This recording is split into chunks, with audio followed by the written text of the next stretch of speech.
it's Steve. I hope you're having the greatest summer. Tonight, we're doing baby back ribs on the grill. So we're gonna walk you through everything from types of ribs to buy, how to prep those ribs, how to prep your grill, get it ready for the best cook ever, and then of course, everybody enjoying the ribs. So first of all, let's start with how many ribs to get per guest. Tonight, we're having about 8 people over for dinner. So you see here, we got 5 racks of ribs. Why 5? The general rule of thumb we've found doing this over the years is that it's 1 rack for every 2 people. So you do the math, 2, 4, 6, 8. Uh-oh, got an extra rack here, why is that? Because sometimes during a cook, something happens to one of the racks of ribs. You always want to have that backup rack just in case something goes wrong. So we always get that extra rack just in case, consider it an insurance policy. All right, so when it comes to the types of ribs, what we have here are pork back ribs, the baby back ribs. You can also find St. Louis style ribs, country style ribs. There's a whole bunch of different ones you'll find in your grocery store. Baby back ribs we found come out to be the most tender and juicy. So we stick with these because they work out the best. So next, let's get them prepped. Okay, let's talk about prepping the ribs. So the first thing you're going to want to do, take them out of the wrapper they came in, rinse them off real good, and pat them down with a paper towel. I've already taken care of that step. So next up, as we come over to our pan, and you're gonna wanna clean these ribs up a little bit. Now, we're not entering any kind of a contest today, so we're not gonna worry about squaring them up and making them look all fancy.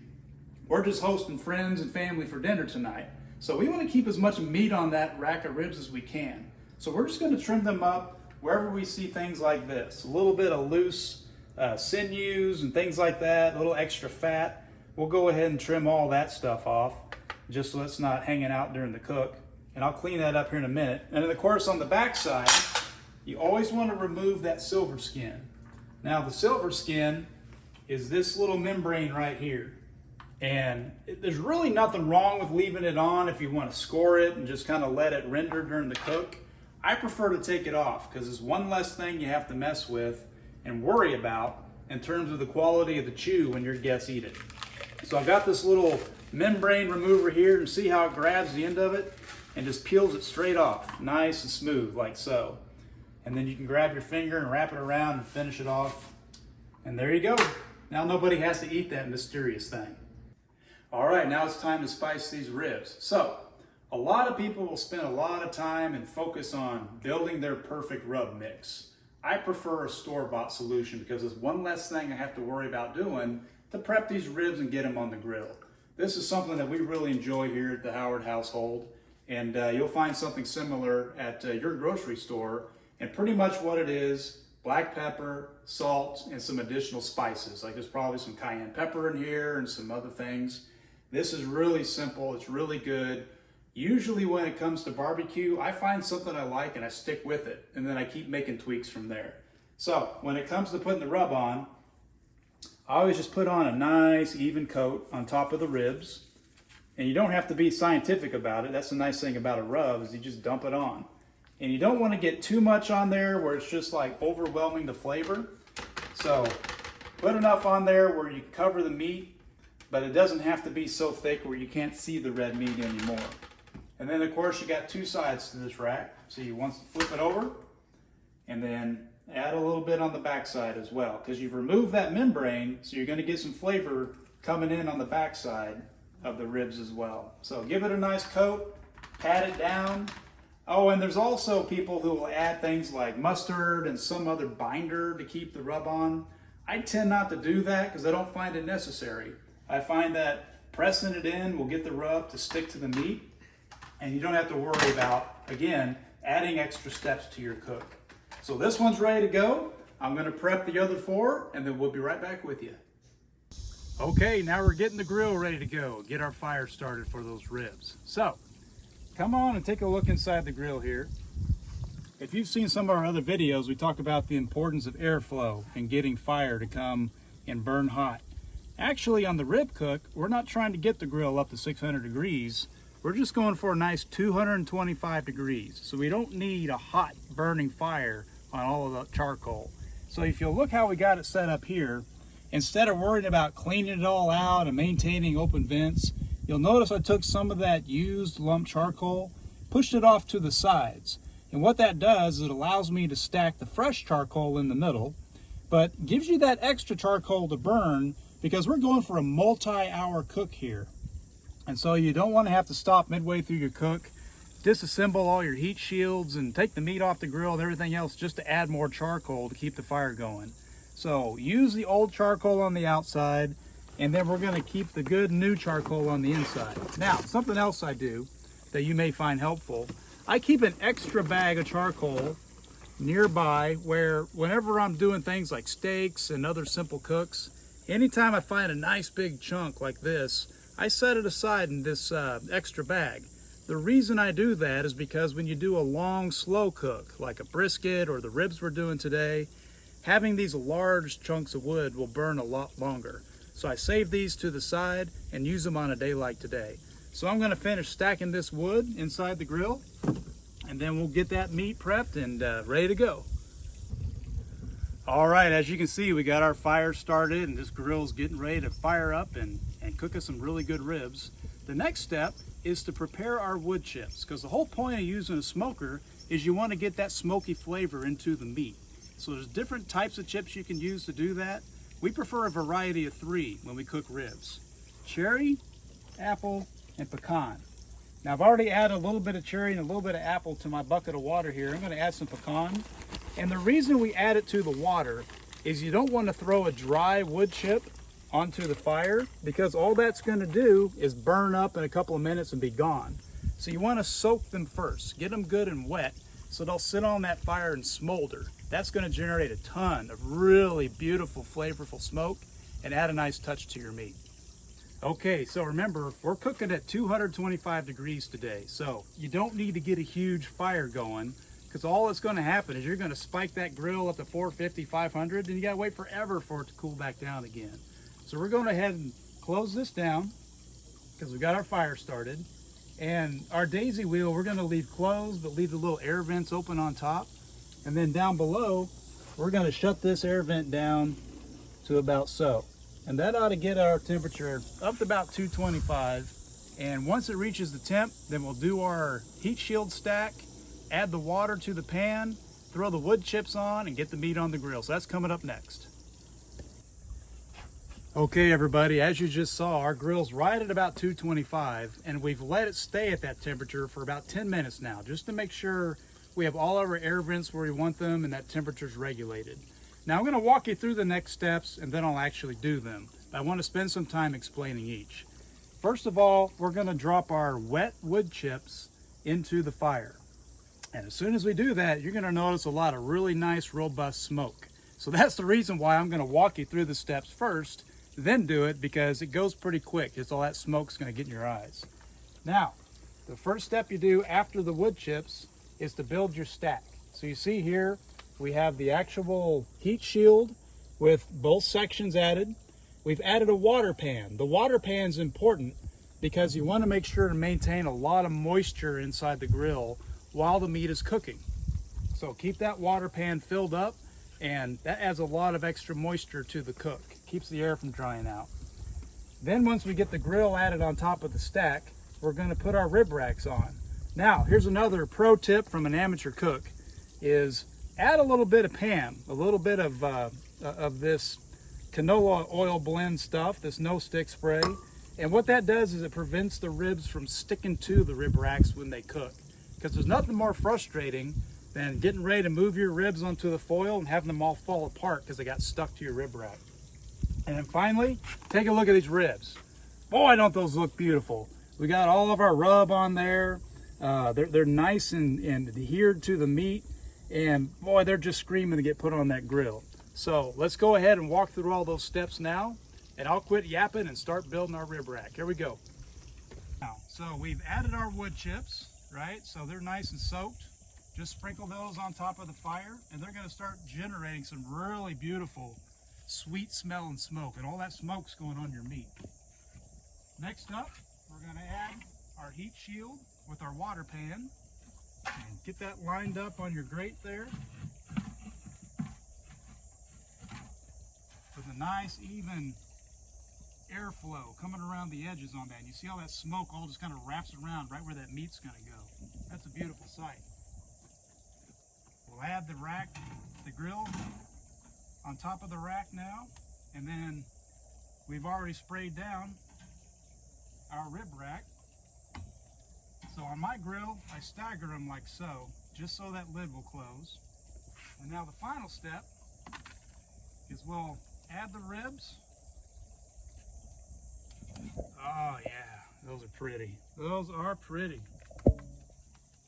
And I usually do them spaced as much apart as possible, just to ensure we get plenty of that smoke wrapping around these ribs. Promote that airflow around there, like so. There we go. And a couple of these are tucked in a little tight, but we got limited real estate here, so. Oh yeah, that's looking pretty. So, final step, I'm gonna add water to that pan. We're gonna close the lid. We're gonna let these cook for 2 hours on smoke. 2 hours, 225 degrees.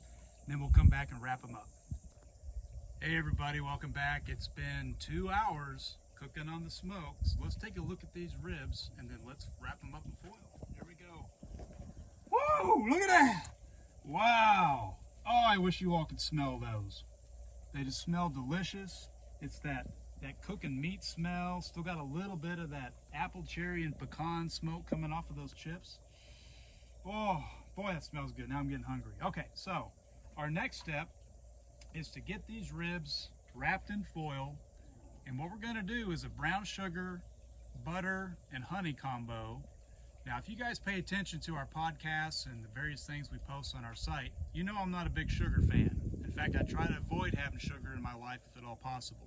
But I do make exceptions, and ribs happen to be one of the exceptions. So, next we're going to show you how to get it all set up.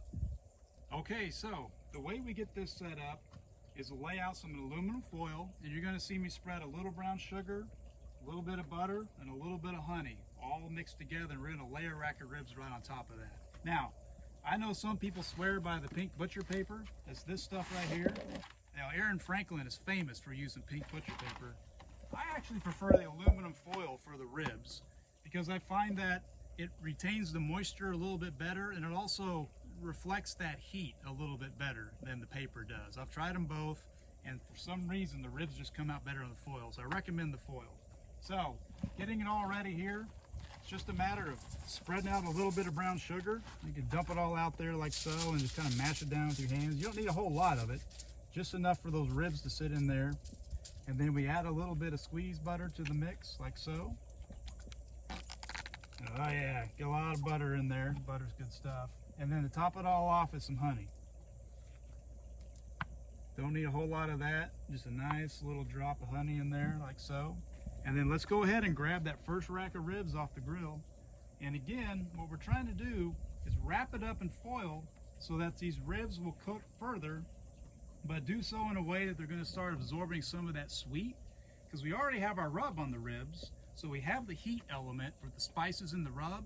Now what the sugar, butter, and honey does is add the sweet part, and people line up for these ribs, let me tell you. All right, let's get this rack off here. So, woo, boy, those are looking good. Take a look at that rack of ribs. Man, you just can't do any better than that, folks. So that's been about 2 hours, and so we just lay it right on top of here, like so.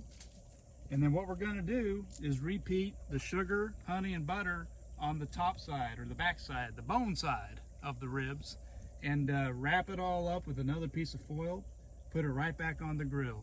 So since we have several more to go here, I'm going to let y'all go, and we'll come back with you as soon as we get all these ribs cooked in the foil, again for another 2 hours. So you do 2 hours on smoke, 2 hours on foil, all at 225 degrees. Looking good. These are going to be delicious.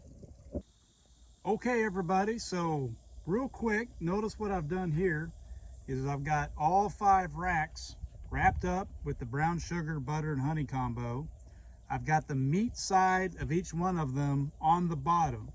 And what's going to happen is that sugar and that butter and that honey is all going to melt down and turn to a nice liquid. So you want most of that meat to baste in the liquid inside each of these foil wraps.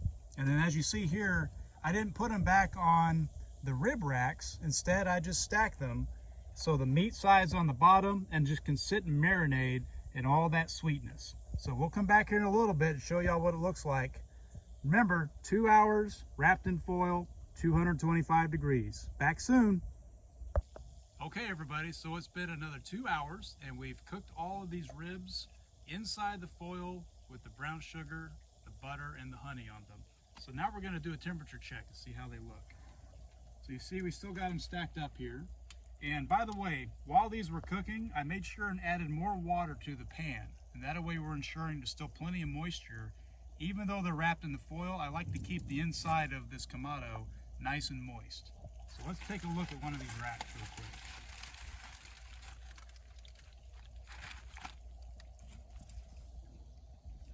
All right, what you're gonna see here is when I unwrap this, look at all that moisture in there. That's what happened to all the sugar and the butter and the honey, and plus the moisture that's coming out of the meat. So like I said earlier, you just gotta give it the time for all of those things just to work down when the heat hits it.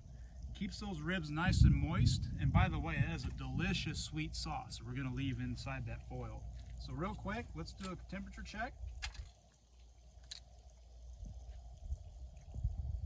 And what we're looking for is about 200 degrees on these ribs. Now I don't expect them to be ready yet because it's only been 4 hours, but let's see where we stand.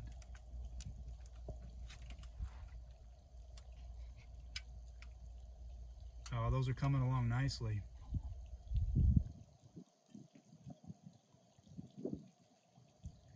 Yeah, we're looking at about 190 or so. So I would imagine probably another 30 minutes or so, and these should be close to being done. So we'll check back here in a few minutes. Okay, and the final tip here, folks, is remember, verify your temp. I've already been testing the racks we pulled off already. They're all right at about 200 degrees. That's exactly what you want. They've been on the grill for about 5 hours each. And you're gonna notice when I open up these packets, there's gonna be a lot of juice in there, where the rib juice and all the sugar and everything else that's been rendering through the cook is gonna collect inside the foil. I recommend emptying all that juice outside because it's messy, it's sticky, and it's better to do it outside in a pan than to try to dump it in your sink where it's going to clog your pipes. So, you pull that rack off, and you'll see here when I open it up, look at all that great juice. Oh, that is wonderful. Look how juicy those are. There's so much juice on these ribs because you cook it low and slow. And the bones are just peeling out of there. Just a perfect cook. So, like I said, you want to get that juice into your pan while you're outside so that you're not carrying all that sticky mess inside the house. So just dump it on in there like we did all the others, like so. And then it is time to go in and eat. We're about ready to eat, and really good ribs here. Woo! All right, everybody, this is the best part of the cook, is like diving into that meat. We've been 5 hours on 225. We've had it on smoke for a couple hours. We wrapped it for a couple hours. We verified the temp. This is what everybody's been waiting for. Now, I want you to come on in here and take a look at these ribs. We got them bone side up. Look at all that meat right there. Isn't that beautiful? So what we're gonna do is I'm gonna give you a little hint at a technique here. We got a hungry customer down here, by the way. We're gonna show you guys a little technique on how to serve the ribs. So a lot of people just go in to start slicing the ribs. What I like to do is come in here and identify a place where you can just pop a bone out. See that? You pop the bone, you take your knife, and you slice right where that bone was. Skip the bone, go to the next one. Pop it out, slice it in. Now, look what we just created here. Look at that rib. Boy, that looks good. I got my best friend over here who's going to come try a bite. Come on in here, folks. Hey. All right. Hey, no teeth. Look. Let me know what you think of that. This is good. This is really good. It's so tender, and it's the spices are overpowering. I really like. You really taste the meat. Yeah. That's what I like. That's what we're after right there. Is you want to get that meat flavor going in there. It's really good. What about the balance of the hot and the sweet? It's perfect. You heard it from there, folks. Hey, We got a world famous Italian chef right here. called it perfect. Huh? So we can't do better than that. Y'all follow us online. Send us some comments. Let us know So how your good. cooks It's go. really good, buddy. Thanks, man. I love Appreciate it. that. I love it, love it, love it. And have the greatest summer ever. Thanks, y'all. Ciao, y'all. Hey, one more point before we let you go. You probably noticed that we didn't do a sauce. So if you follow a 3-2-1 method, a lot of people will do 1 hour with sauce on top of their rack. Nothing wrong with that if you like it that way. I cook it without sauce. The reason why is I want to give my guests the option of the type of sauce that they use. They can either do a spicy sauce or they can do a sweet sauce, whatever their preference is. It allows them to finish off the rib however they like. Personally, I don't add any sauce because I love the way these ribs taste by themselves. But it gives everybody that final option to make it perfect. Thanks, y'all. Have a great summer. We'll catch you next time.